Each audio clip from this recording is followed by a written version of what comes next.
Hi, it's me, Big Ugly Jim. I will be yammering for a little while, as is my wont, and hopefully it'll be a fun time for all. Here's another little nugget of reality. I am a consultant. I am as good as my brain, and I am also as good as the value a corporation can see me as. I have a very close friend who is a phenomenally brilliant man who has been out of work as an engineer for, I think, like 3 years because companies are like, yeah, he's got all the skill in the world and can absolutely be phenomenal to hire, but the actual price tag of getting him isn't worth it. So I'll hire a junior. Now that means he's got the choice. He can take a massive scale back in his pay, or he can be unemployed. And the conservative attitude would be like, well, then you take a cut and pay because you need to do what's necessary to keep the lights on, and that's fucking true. But what about the value that he's bringing to his employer? If he's valuable at, let's just use bullshit numbers. Let's just say they're paying him, $500,000 a year in a perfect world. Massive chunk of money. Great. And he's valuable to them because they know that they can make way more than $500,000 a year off of his work. That's what capitalism do. And then they say, yeah, but we're not going to.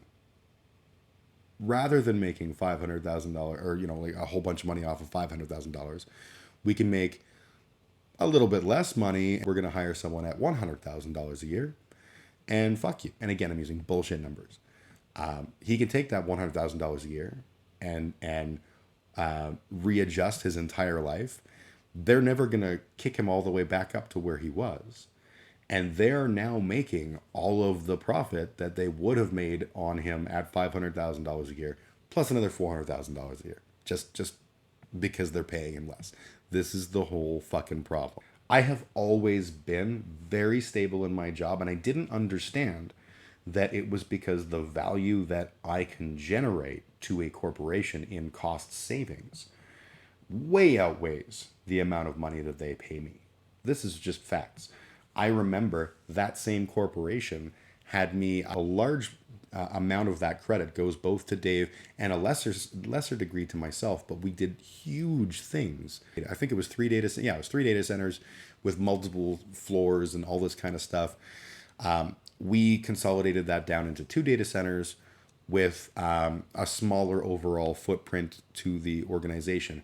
And that doesn't sound like much, like, oh, who cares? We ended up saving I think it was something in the area of $2 million a year in just data center costs. They were paying me the least amount of money they could. And I'm not talking minimum wage, but I was laughably underpaid compared to the other people that did the same job at the same company.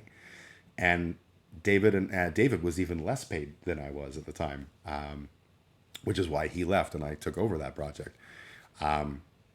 The end result was a gigantic amount of savings and not having to pay a whole lot of money to us in contrast.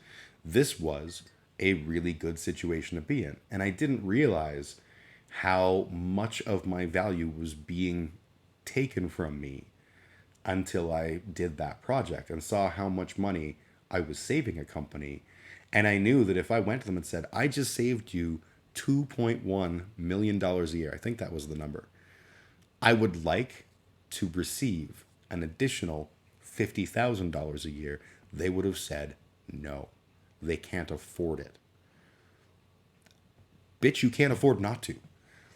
Where I'm at now, I have been able to move into different companies and I now command a higher overall price tag, but that's also temporary. Eventually, there will come a point where a company will let me go and other companies will go, yeah, that's great, Jim, you're worth all that money. But I can pay someone who's worth much less overall to us, but costs much less overall to us. And I will essentially price myself out of competition. And again, at that point, I can say, you know what? Instead of making, I'm going to use bullshit numbers because you don't need to know how much I make. Instead of making $30 an hour, I'll do the same work for 10. I am now complicit in my wage theft. I am now complicit in the abuse of me by this system, and I will not get back economically to where I was because the company don't have to fucking care. There's always someone hungrier than you are that is willing to take less money, and they know it. Complicit? No, you're being exploited. Yes, absolutely, and that is a thing. Will tell me that they only want me to work 40 hours a week, and what they really mean is they need me to work a lot more than 40 hours a week. But could I just shut the fuck up and only work on paper 40 hours a week so that their budget works? And that makes me complicit. I'm being exploited, but it makes me complicit in the process because I am actively misrepresenting the effort that I put in order for them to continue to keep me. If I insisted on getting paid as much as I am working in this company, then I would lose that job, no matter how good I am. Please just bill 40 hours a week so it's consistent, Jim. But if you want to work 80 hours a week this week, then work next week, then not work next week. We don't think that'll work out. Fuck your budget. Fuck your 40 hours a week. Pay me what I work. Totally. But as a consultant, they're like, you get your 40 hours a week. Shut the fuck up. I don't care how much you work. And that means that I can't do things like take a week off. I haven't had a proper vacation in I think it's now 13 years. 13 years ago, a friend of mine paid the tab for me to go with him to Amsterdam. And we had a great time. And it was awesome. And I made all kinds of really questionable choices. Since then, I have not had the money. I have done like, oh, I've got a long weekend. I can fly out to Kelowna to see my kids when that was possible. Yeah, pay me what I work, but oops, I guess I'm out of a job if I put it that way. And yeah, no, the difference between being complicit and being exploited, I'm absolutely, and we are all being perpetually exploited by our bosses. But I say that I'm complicit in it because I feel like that's an important thing to understand is that I'm actively being expected to take part in my exploitation. First off, I want to say thank you for watching. If you've enjoyed, please like and subscribe. It really does help me out. Thank you to my patrons that support me on Patreon. I am a little streamer, and these people are all really awesome for supporting me. Thank you to I Am Canadian. Special huge thanks go to my one prophet, Shithead Dave Anderson. And of course, my final tier of supporters is the Gods.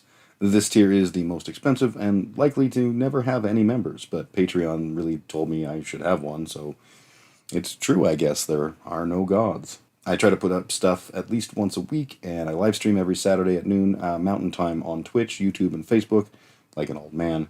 Again, thanks for watching, and have a kick-ass day.